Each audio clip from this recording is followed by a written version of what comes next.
I want to hear just a little bit more about the refrigerator. So you open the refrigerator and it makes that sound when the magnet detaches, and you imagine that you're hearing it say something? Yeah, so a trigger for me is the C word. Yeah, do you know what I'm on about, right? Yeah. I don't know if the female part or the male part. Yeah, the female part. Gotcha. It's because I think it's the worst swear word. So, I don't like the word at all. Yeah, I don't like that word either. I know lots of people use it. They can do what they want. I personally don't like the word. Whether I've got OCD or not, because I know it's the worst swear word. Even like when I knock my desk or something and just any little random sound makes my brain think, that sound sounds like that word.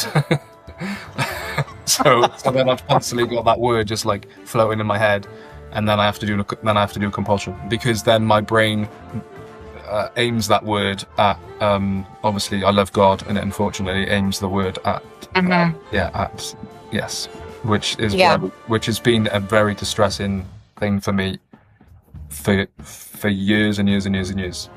What is your next poem? I don't know, man. I'm Alicia. And I'm Liam. We both have OCD, and instead of spiraling alone, we decided to turn our symptoms into a podcast. You're welcome. Here, we overshare real stories, laugh through the anxiety, and talk to actual experts who can explain why your brain keeps asking, what if I accidentally marry my cousin? Whether your thing is hand washing, mental rituals, or just silently panicking during normal conversations, congrats. You have found your people. This is a safe place, unless you're an intrusive thought, in which case, get in line, buddy. We're booked. So grab a weighted blanket, cancel your plans for the 5th time, and let's dive in. This is the OCD Confessional. And yes, we did check this recording 4 times before uploading it. Today's guest is someone who turns pain into poetry and lived experience into purpose. Duke Al is a published author, spoken word poet, and hip-hop artist based in Wales whose work explores mental health, OCD, identity, and resilience. Through his art and advocacy, he's helping people feel less alone and giving language to experiences many struggle to express. We're honored to have him with us. Welcome, Duke Al. Good morning, Duke, or should I say good afternoon to you? What time is it there? 5:30 p.m. I'm in Wales, yes. About 20 minutes from Cardiff, which is the capital of Wales. It's lovely to be here, by the way, and thanks so much for having me. Thank you so much for speaking with us. Just diving in, I want to hear about your OCD. Obviously, this is the OCD Confessional, and we are going to talk about how you navigate all of that comes up for you. But when did you first realize you had it, and what did that look like for you growing up? I think I was about 12, 13 years old when I would say OCD really hit me. Yeah, that's when like loads of intrusive thoughts that were linked to, at the time, my mum. So my mum, is my rock. My mum was a single mum. I used to see my dad every weekend. I have a fantastic relationship with my dad. He's amazing. But in the house, it was sort of my mum bringing us up. Anything that happened to my mum would have been horrendous and would have destroyed my world, because she's my rock. So that's what OCD decided to latch on to begin with. So it was all about like my mum's going to get in a car crash, or she's, something bad's going to happen to her, or she's going to die.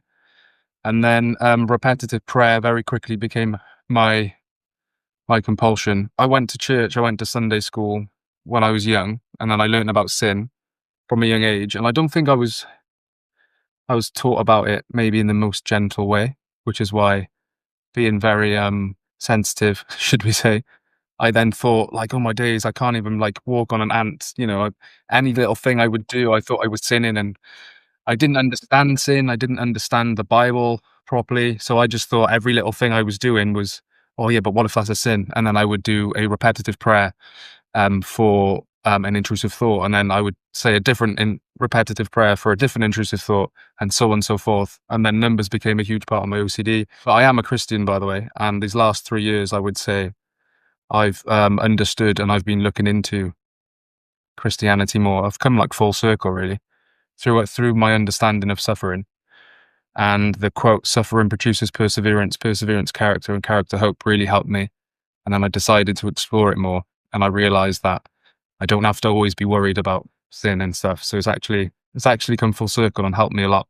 I do loads of like physical compulsions, like running up and down the stairs, which is really frustrating.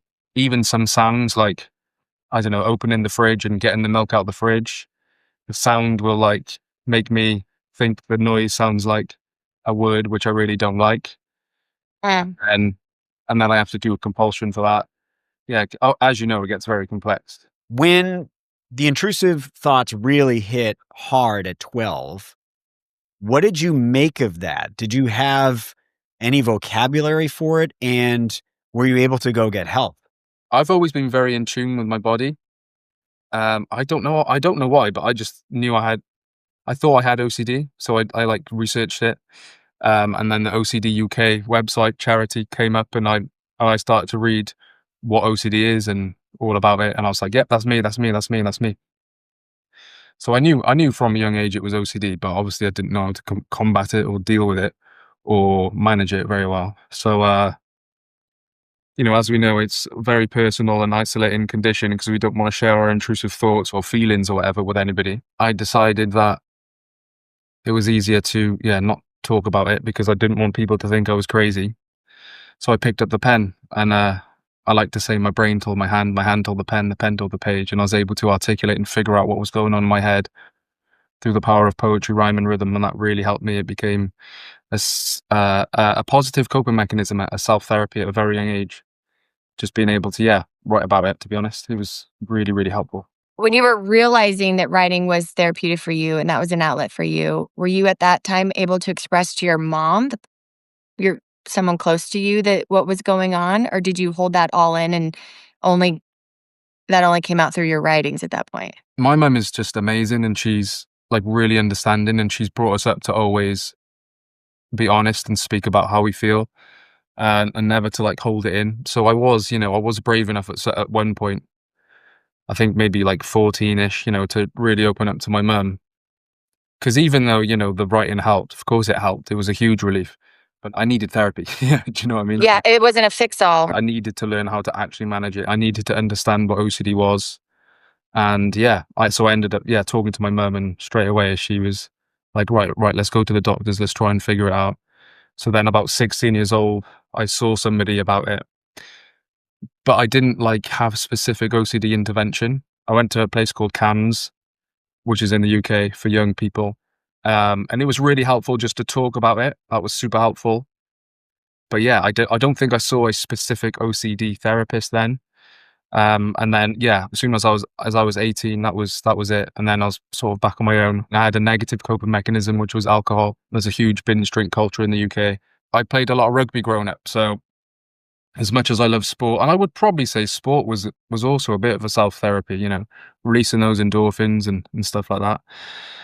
But I started drinking, like the first time I spewed of alcohol, I was 12, which is crazy. And that's, very young. And then I started youth rugby at 16. And after youth rugby, it was as much about how hard you can drink as how hard you can play on the pitch. When you would like neck loads of pints and stuff, there's serotonin in our bellies. So when we drink, it takes the edge off, as they say. But, if you've got OCD, or at least for me, it just made me like fight my own head. And I was like, no, I'm not listening to you. I'm not listening to your compulsions. I'm not going to do that. I just got very aggressive. It would like inward internally, and it was like, used to sort of fight myself. It took me to about 21 years old. It was literally at rock bottom. It was at my lowest low. And we were meant to be going to a christening, and my mum was going to drive about 3 hours away for this christening, and I was worried she was going to crash the car and stuff. I got really drunk, and I purposely walked out in front of the road and got hit by a car. I didn't want anything to end. I just wanted to hear silence in my brain. And obviously I wouldn't encourage anybody to do that, but that was my lowest point. And I smashed the windscreen, I smashed my face on the floor, and I laid there in the middle of the road, and all I heard was silence. Yeah. And then I got rushed to the hospital. I was so drunk. Luckily I just bounced off the car. But then, it took me to do something so drastic to then see in the hospital, they sort of looked after me, and then that's how I got the OCD specific intervention that I needed. Did you tell the doctors when you got to the hospital, I meant to walk in front of the car? Yeah, I told them all that. I just told them everything. Yeah, I wouldn't have done it if I wasn't drunk, though. Yeah. It was drink that led me to make that drastic decision because I became so. I don't know how to describe it. It made me just like, I don't care about you, OCD. I wouldn't have done when it. it's at its worst, you will do anything to silence it. Yeah, definitely. I think so. And then I went on it was group therapy as well, by the way. So I met other people with OCD, which was really interesting because I was really worried I was going to catch somebody's OCD, and then realized that was a thing that's like a thing that lots of people with OCD fear. And it's just never going to happen because we've all got different sort of values and things that we care about, right? It was amazing. The therapy was amazing. Knowledge is power, when it comes to mental health illness or anything in life. And the more you understand about it, the better you can manage it and combat it. So that was the first time that you had connection and community, and you surrounded yourself with people who also had OCD, and the impact that had on you was profound. Yeah, and just learning about it, like understanding OCD, the way it works, was so important for me. I was having intrusive thoughts that I was feeling guilty about, and shameful, and it's just you know what it's like. It's a horrendous condition. It's really horrible. So to know that it's okay, like it's OCD, takes a huge weight off your shoulders, I think, at the beginning. Once you got into the group therapy and started practicing, as you say, ERP, how long did it take for you to get to a point where you no longer wanted to throw yourself in front of a car? For someone who's listening who is in the depths of it right now, and they're not sure they want to continue, give them that little timeline of like, it took, obviously it's different for everyone, but with this many months or this many years of work, I was able to get to a place where life felt worth it again. Well, first of all, I want to make clear that I only stepped in front of the car because I was really drunk and I hadn't had the specific OCD intervention that I needed. I didn't know to the full extent how evil or how distressing OCD could be. So I want to make that very clear. And I also didn't want anything to end. I just wanted silence in my head. The car wasn't going very fast. It was going on a relatively slow road. So that's very important. But yeah, I mean, I think as soon as I had the 10-week course of therapy, I was able to pick myself up and go again. I can't stress enough how important it is to understand what OCD is. And that's what the therapy did. I just understood what OCD is. I understood how it attacks. I understood different subtypes. I understood how it can, I call it a parasite. So I used to call it a bully and then a monster, and then realized it was a parasite because it can get into every small atom and every nucleus and every part of your cell, because it can just throw loads of different things at you all the time. And I say it drops miniature nuclear bombs onto nucleuses. But yeah, that's what I call it, because it's like a parasite. Like once you think of something, once you think you've just, right, I've got rid of that OCD, I'm good with that now, it comes and it throws something else at you. But I understood all that. And yes, life was still challenging, but at least I was able to know when I'm really, really struggling that it's okay, Duke. You're not this horrendous person. You have OCD. And that's just really helped me. That is powerful. It's powerful to have that knowledge, as you say, that, okay, this feels horrible at the moment and that sucks, but I at least know where it's coming from, and that the wave will crest and there will be a point at which this is okay. As cliche as it sounds, there's always light at the end of the tunnel, no matter how deep and dark those days can be. The importance of community is also huge. If you can reach out to a community, or if you know other people with OCD, I would definitely recommend people reaching out to them. You can climb out of those dark places, but it takes willpower. Let's not beat around the bush. You do have to have willpower to get through it. You've got to be willing. Like, you've got to be like, right, I need to get through this. Otherwise, it'll eat you up. It'll eat you up. Yeah, exactly. And you have to step through it. You have to have courage. You have to continue to dive deep for that confidence. And it takes a lot of confidence for you to stand up and perform. I want to talk about that. I know it's been an outlet for you, a creative outlet, and you're really good. I've heard a lot of your poems and your writings are really powerful. What gives you the courage and confidence to do that? Thank you. That's very kind. I appreciate that. Well, firstly, I didn't show the world that I did poetry till I was 25. I don't know. I just knew within me that poetry was the thing I was meant to do. I do feel like humans are built for and have a purpose in life, and I feel mine was sharing my poetry. I knew there was something powerful there, and even if one poem just helped one person, like, then, it needs to be shared. And I've always written in a way which is meant to be spoken out anyway. So yeah, I really wanted just to get my words out there and hopefully encourage people and raise awareness about things. And I write about loads of different topics, and of course I write about OCD, but yeah, I put myself in an uncomfortable position because I needed to, because I wanted to share my work, I wanted to reach people. But yeah, it was uncomfortable in terms of like, well, what are people going to think? It does take a bit of confidence to do it, but at the same time, if we don't do those uncomfortable things in life, which you both know, then how are we going to progress, and how's our character going to be developed, and yeah, how are we going to reach the next goal type thing? I wonder if, in a way, people with OCD almost have an advantage in terms of the performing arts, because we are so used to having to step over something, step over an obstacle to do what we want and achieve what we want, that there's that fear of failure, shame, things not going well. And we are confronting those daily. So then you're presented with, oh man, this spoken word thing that I'm about to do might not go well. What if people don't like it? What if I look like an idiot, or I am being vulnerable and it doesn't go well? But we have to deal with that every day. So we almost are like built to do that at this point. I love your poems about OCD, and I think people with OCD should just go check out your Instagram page and listen to some of them. But I'm wondering if it's okay if you share one of those with us now. Yeah, of course. I'd love to share something. It's called A Letter to Myself About Letters, because OCD, like, when I'm trying to learn my poetry, OCD throws me loads of intrusive thoughts while I'm trying to learn. And then, like, sometimes letters can be just like a literally like A or B or something, or C or D can be triggers to different intrusive thoughts. Mm-hmm. So learning my poetry can be a challenge. So I could perform that one for you if you like. I would love Sure. that. It's called A Letter to Myself About Letters.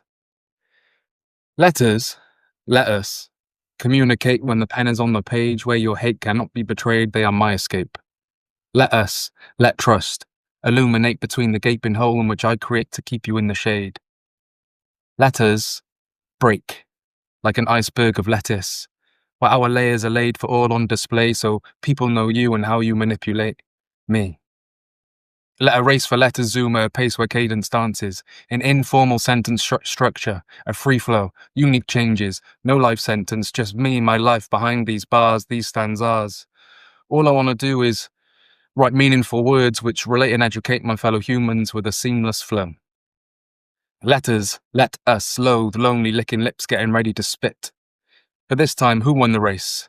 Will I trippity trip or slippity slip on the tippity tip of my tongue? Where the letters don't flow so quick, they slow, stick to my enzymes as if they become chopped up, then you end rhymes quick. My mouth, a letterbox full of your hate mail. I digest lines, they pass through my intestines. Is this my test? I don't know. Even if I rehearsed, I'd choke. Yeah, it's the nerves, but it's also this bloke. This version, this person of me within me. Yes, I'm talking to you, OCD. With each letter, you attach a thought that's dark and gloomy, which detaches my concentration. I must obey my brain to feel okay as these thoughts start to consume me. Anxiety through the roof. I complete my compulsions, yet fears soon resume, see. They are R-rated, mentally traumatizing.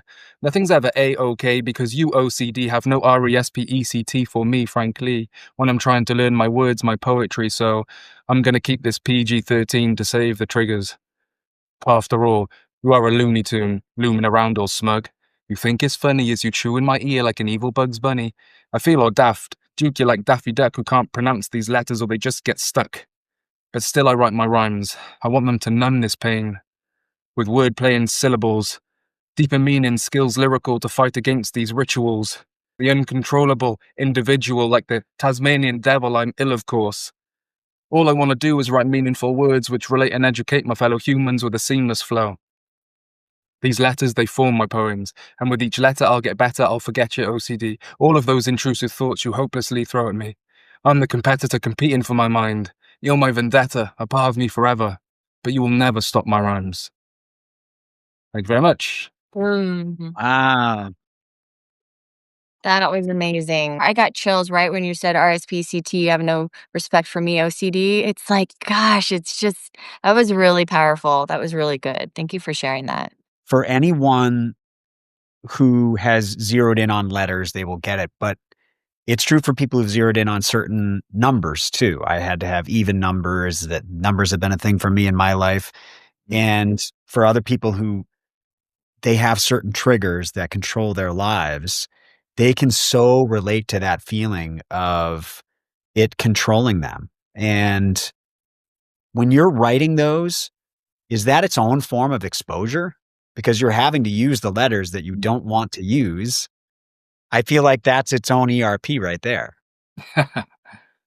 Yeah, I think so. There are specific words sometimes I don't like to use, and then I'll write them in because, yeah, the one thing I've always said to myself that OCD will not stop me from doing is writing my poetry, because it's stopped me from doing a lot of things in my life, unfortunately. But yeah, one thing I just refuse to let it stop me is my poetry. Do you want to talk about your diabetes a little bit? Diabetes requires constant decision-making around insulin, which can be overwhelming on its own. And OCD creates a lot of doubt. Did I do it right? Did I measure correctly? How does that show up for you when you're giving yourself insulin? The first thing that saved my life, you've just got a green pen. So is the ink. And then the second thing that saves my life is the insulin with my little needle. So I was diagnosed at 23. Me and my partner went to Thailand and Bali for like a nice little traveling trip, which was amazing. And in Bali, we stayed in Ubud, which was near the monkey forest, and went into a restaurant, ordered a surf and turf. I picked up a shrimp, put it in my mouth, and it tasted horrendous. And then for the next sort of 7 days, I started to feel really ill. I thought I had sunstroke, so I was just taking some medication. And to cut a very long story short, I eventually went to the doctors when I got home. My head was pounding, and they took one look at my temperature, and they sent me to the infectious disease unit. So I had salmonella. It's called like type 2 Java being the Indonesian region. But it got into my blood, so I had sepsis, and then that triggered my pancreas to stop producing insulin. It was a very interesting thing that happened because my OCD collided with type 1 diabetes then. Because obviously there's numbers on the insulin. That was my next question. Yeah. Mm-hmm. So sometimes, when I first got diagnosed, I'd have to inject a certain number of insulin. So I inject 1 unit of insulin per 10 grams of carbohydrate that I eat. So if I eat 60 grams of carbs, I have to inject 6 units of insulin. And that's my worst number. I really don't like that number. So sometimes I would purposely inject too much. So I just didn't want to inject that number, which is really dangerous. And you can have a hypo where you really quickly need to get fast releasing glucose into your system. And it can be very dangerous. Or I would just inject too little or just not bother injecting. Again, which is also not very good and can be dangerous. And then sometimes I'd feel like I'm injecting the intrusive thought into my body, and then my body's contaminated with an intrusive thought. And then I would stab myself with a needle, like usually up to 20 times, because that was the number I liked, to neutralize the intrusive thought. With OCD, I would not allow myself to start something that I wanted to start that was going to be good for me. For example, go to the gym. I love going to the gym. I love looking after myself. Well, I would purposely not go to the gym. I'd purposely eat bad food. I'd purposely drink and self-punish, because self-punishment became a compulsion. And then to get out of that, I couldn't start something good for myself unless it was on the right day of the week, which added up to the right sort of date of the year, and all those numbers added up to a number I liked. And then I didn't have like an intrusive thought on the day. So like this whole thing of like, it had to be the perfect day to start something good for myself. I battled with it for a long time. And then there's a perfection thing about your blood glucose levels need to be between 4 and 7. So there's some sort of perfection thing that people with type 1 diabetes have. And I've got a poem to sum that up if you want me to share it. Yeah, yes, that'd please. be great. It's called Perfect. Trying to be perfect is like running on a glass bridge with metal spikes, walking on a frozen lake with no ice, tiptoeing on a tightrope from a high height. Trying to be perfect is like a relentless fight, shadow boxing against my mind. I've boxed up doubt. I fear if I let it out, then I will live in the shadow of me myself. It's complicated, this fight against my health. Trying to be perfect is on the edge of failure. On the edge of failure is self-punishment. On the edge of self-punishment is self-destruction. On the edge of self-destruction is imperfection. A cycle of nothing but stress. Nothing but putting pressure on myself to only feel worth less. But is being perfect worth stress? Tormenting thoughts. I'm in a continuous war. With no warning they spawn, I try to ignore them, they take a new form. I sit and I draw up all the conclusions if the thought actually forms. I'm having withdrawals. Compulsions I mourn, I'm shattered, I yawn, I'm battered, I'm worn. Bags live under my eyes, it's as if somebody is ripping, somebody is gripping my stomach, my body is torn. I cannot be besides myself, because then that means I'll be the shadow when OCD's won. I need to inject, but the numbers are wrong. How do I go on? Do I inject too little, too many? Nothing's perfect, I'm gone. Obsession, injection, compulsion, injection, obsession, injection, compulsion, injection, perfection. I'm checking, I'm testing. Is it between the 4 and the 7? Bad number, rejection. Bad number, rejection. High blood, forget. Bad thought, upset, feel dead. No tears are shed. I'm numb, imperfect. I'm numb, imperfect. I'm numb, imperfect. Wait a minute. What did I say? What if I rearrange the word a little into a different shape? Then my perspective might change. Put an apostrophe in between the I and the M and then just add a space. What does it say? I'm perfect in my own imperfect way. This gift, do I deserve it? To use rhymes to articulate how my body, my brain, my heart feels. God gave me this gift as my escape. When I write things down, my endorphins are doing cartwheels. It is the powerful way in which I communicate. Maybe God gave me this gift to also help others. Maybe I needed to have suffered. To pick up the pen and empty bad thoughts from my brain so people relate and it soothes their pain because I'm obsessed with words. I'm blessed, not cursed. These conditions are my test on earth. OCD or the checks I merged. Too complete when I'm wrecked I turn to T1D or the checks I merged. Too complete, a relentless surge of energy, but through stress I've learned to accept my terms. Not had a rest since birth, but I won't rest till I'm dead in the dirt. Forget these nerves. I'm gonna work on myself as I set these goals and write these notes before I'm ghost. I'm gonna be the best person I can be. Forget perfection. I'm just gonna be the best version of me. Hopefully that sums up, the collision of OCD and type 1 diabetes. Another beautiful one, Duke.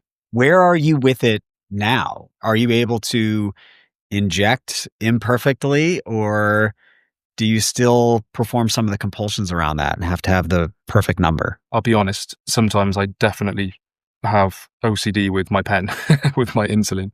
But yeah, I'm a lot better with it now. I've accepted, my life with type 1 diabetes and OCD. I don't know how you both feel about this. I don't think there's a cure for OCD. That's what I'm trying to say. No, I don't either. I don't think I'm ever going to be cured from OCD. But I can learn how to manage it better, and I can always learn how to combat it better. And I can always, implement better things in my life to help me cope better. For example, don't drink, because I know drinking makes me terrible.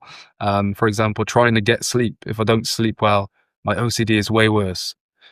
Eating well, exercising and all those things. And of course, you can't do that every single week because life doesn't allow you sometimes. But as I said, as long as we have the willpower to try, and then we can better manage our OCD. But I don't know what you think about that. Yeah, I would agree with you. I think from what I'm learning, there is no cure, but there is a really beautiful life to be had once you can understand what those things are that you can do, that you can practice, and you understand what OCD is and how it affects you and how it shows up in your life. For me, if I get out of routine, if I don't do all the things that I know that make me feel good, I start to shame myself for not doing those things. It is so tricky, as you say, because you can identify tools that help you. So let's say it's exercise, or it's eating healthy, or it's sleep hygiene. And those are all shown by research to be helpful for any mental health condition and your physical health, of course. But you don't want to become compulsive about those things, right? And so you could, in theory, become compulsive about exercise, nutrition, your sleep hygiene, and that could become its own new obsession. So you have to, the thing that's so tough about OCD is you have to be kind of constantly on guard, which is defeating too, right? Now I'm just constantly on guard for the next thing, the next thought, the next compulsion that's popping up. So it becomes very tricky to separate what is helpful, what's actually helpful, from what becomes a new obsession. I enjoy going to the gym. And sometimes when I've gone to the gym in the past and I'm trying to lift a certain weight, I'm like, if I lift that weight, then that intrusive thought's not going to happen. Yeah. It's like, Exactly. I laugh about it, but like I've injured myself because of that. Because like I've done my body too much because, yeah, you know what I mean? So I do get what Yes. it's having that balance, isn't it? But there is light. There is always hope. Like, you know, I love my life. You know, I'm so glad I'm on this planet and I feel very blessed to, you know, speak to you both today. I feel very blessed to, you know, do poetry as a full-time job. You know, I've got OCD, you know, doesn't stop me from, well, it has in the past, but I don't let it stop me anymore. Nobody on this planet can escape uncertainty. And uncertainty, as we know, plays a vicious role in OCD. But nobody on this planet can escape suffering either. And at least now I understand my own suffering now. Would I give OCD back? Would I give type 1 diabetes back? No, I wouldn't. And people think, you know, people have got their own opinions on that, and that's fine. But the reason I wouldn't is because of what I just said. Like, you're going to suffer, and you are going to suffer in this life. At least I understand mine now. And frankly, I don't think I'd be doing the job that I do and speaking to people at these events and reaching out to people. And as I said, you know, maybe just helping that one person in that event that day with me sharing my story. I wouldn't be doing that if I didn't have OCD. I love that. And thank you for sharing that. I think that one of the most powerful things for people who have OCD is community, is speaking up, is advocating for it, is building that trust circle. And I think that has probably been the most helpful tool that I have found so far, is doing what we're doing right now. And so if you're at home and you're in your dark room, I can only encourage you to take tiny steps to speak up, speak out, and it feels like you are going to shit your pants. And it feels like the scariest thing you'll ever do. But on the other side of that really scary thing that you feel like it probably feels impossible to some people right now. It feels absolutely impossible to ever think they could ever speak about any of the shit going on in their head. And we have to continue to remind them that that is the OCD. That is the disease in itself, the disorder. I'm really proud that you've gotten to the place that you've gotten to with it. Yeah, I think this is a nice reminder of why we're doing what we're doing. If you could go back to that 12-year-old Duke who started to have the intrusive thoughts about harm to his mother, what would you say to him? I wrote a poem about that if you want to hear it. Oh my gosh, yes, please. I feel like when you read them, I'm inside your brain, you know, and we can really kind of understand what goes on in there, and it's beautiful and chaotic. This poem, to be fair, probably needs a bit of editing, but it's called Little Duke. Little Duke. No need to fear, it's Big Duke here. I know you're scared.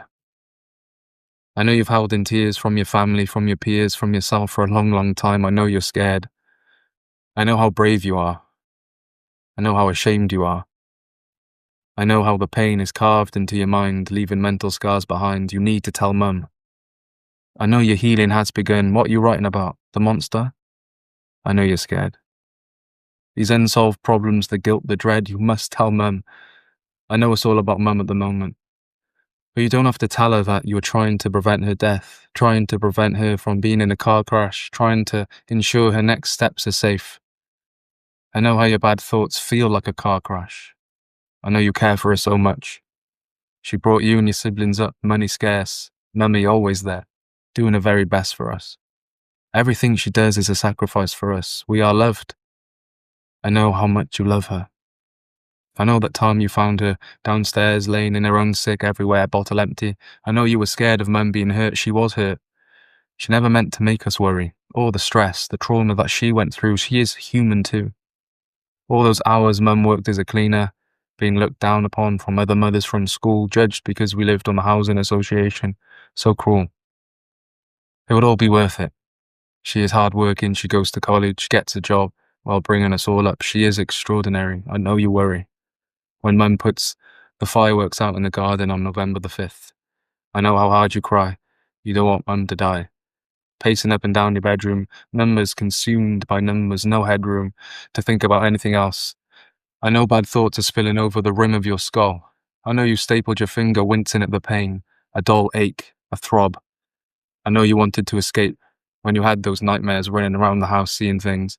Remember who was there to bring us around, held us closely in her arms, calmed by her soft voice, and the monsters disappeared. It was Mum you need to tell Mum she will fight for you. She will take us to the doctors, and when the doctor questions us, she will fight for you. I know how much you love her. I know you fear. Little Duke, you don't have to hold in those tears. Our Mum is our rock. She still is today. The monster rocked us. And I know all you do is pray, the same repetitive prayer. I know you're scared, but the monster wants to keep you doing compulsions. They're not real prayers. They are compulsions. You learn to pray for real. You will learn to talk about how you feel without being afraid of backlash, of painting an insane freak. Your Mum is not going to die because of what the monster told you. I promise. His voice quietens down. He does not control you. Your Mum just wants to hold you. Let her hold you. She's starting to notice the cracks. You disguise it so well through humor, through sport. A mother always knows when a child is distraught. I know you mask it by being the tough kid. You don't want your friends to know. You sleep with the light on, afraid of the monster. I know school is tough, trying to concentrate in class, worried what friends and what friends' parents will say if you don't pass. And you don't when you're older. You do fail school, but Mum is there. She has a plan. Just talk to her, she understands. Compulsions will make things worse, and you are not a bad person. Talk to Mum, she loves you. And I know you love her, I know you're scared, but the monster will not win. Keep on being strong, keep on fighting through writing. Your poetry will grow to be something impactful. Cry those tears, fight those fears. I love you, little Duke. You will get through. Love, Big Duke. Oh my gosh. Yeah, I'm very lucky to have. I'm very fortunate. Very blessed to have such a caring family. Like, yeah, I don't know what I would have done without my family, to be honest. The only reason I haven't said anything is because I can't talk right now. I'm a mess. I know. I think we would all give anything to be able to go back and deliver that sort of a message. I mean, none of us can write quite that well to our younger self, but deliver that message to our younger self. You know, it's kind of one of those, if I knew then what I know now, how would things have changed? And yet we can mourn for those lost moments in our life, the things that we didn't do as a result of our OCD, but we can't spend too much time dwelling on it either, because then we're just back into that cycle of shame. It's also brought us to this place that we're in now. Oh, definitely, yeah. For people who don't already follow you, Duke, how can they hear and read more of your work? You can follow me at Duke Al Durham on Instagram. I've got a website at dukeal.com if you want to check out some more of my work. And I was published this year. I've got a collection of poetry out if you want to. Yes, congrats on that. You wrote and published your first book. Imagine we trade bodies with sheep. Yes. So it's basically tomorrow morning, imagine we all wake up, we've now got the bodies of sheep, and human being bodies are in the field, but we keep our human brains so we can still communicate.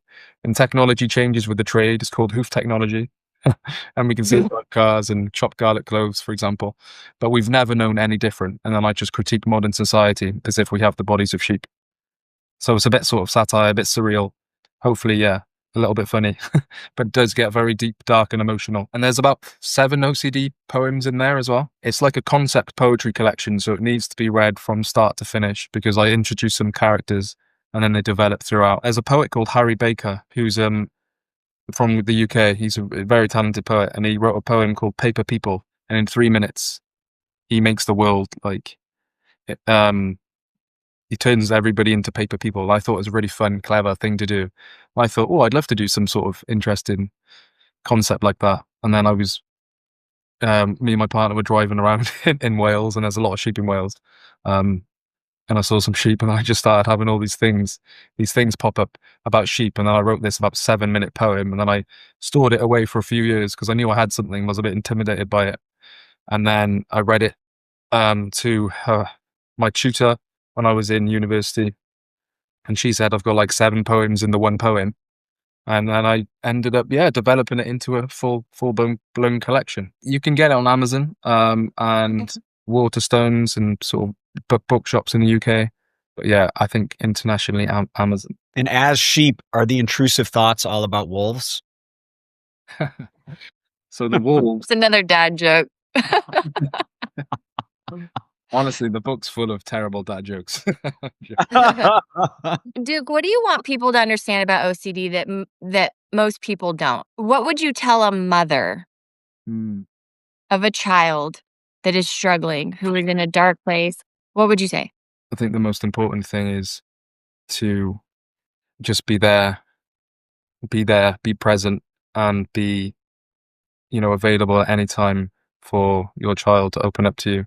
Encourage them to open up to you, open up your mind to all forms and subtypes of OCD. So I would say do your research as well, because you might not know what intrusions that your child has yet. Just be there for your child and say like you understand, and you can even maybe share some of your own mental health experiences so the child doesn't feel alone. It might not be OCD, but it might be quite reassuring for the child, but you're going to understand and listen. That is what I try to do. I try to empathize. I try to keep those lines of communication open. Remind him, no matter what you do, no matter what you think, my love for you will never change.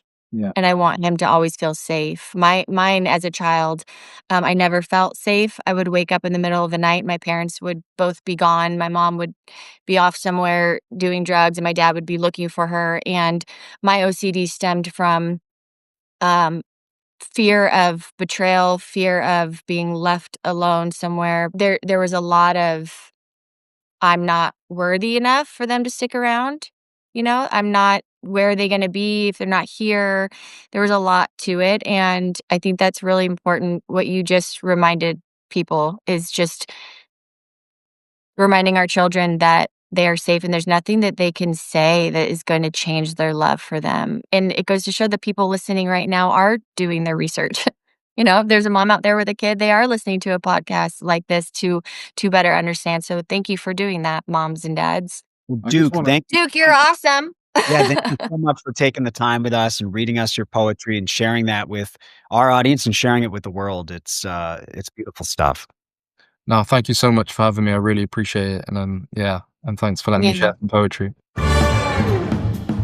Thank you for listening to another episode of the OCD Confessional. We would love if you could leave us a review. It'll help get this podcast in front of more people. We're trying to spread the good word about the OCD Confessional. You can also find us on social media at the OCD Confessional. Share that page as well. And we will see you next week.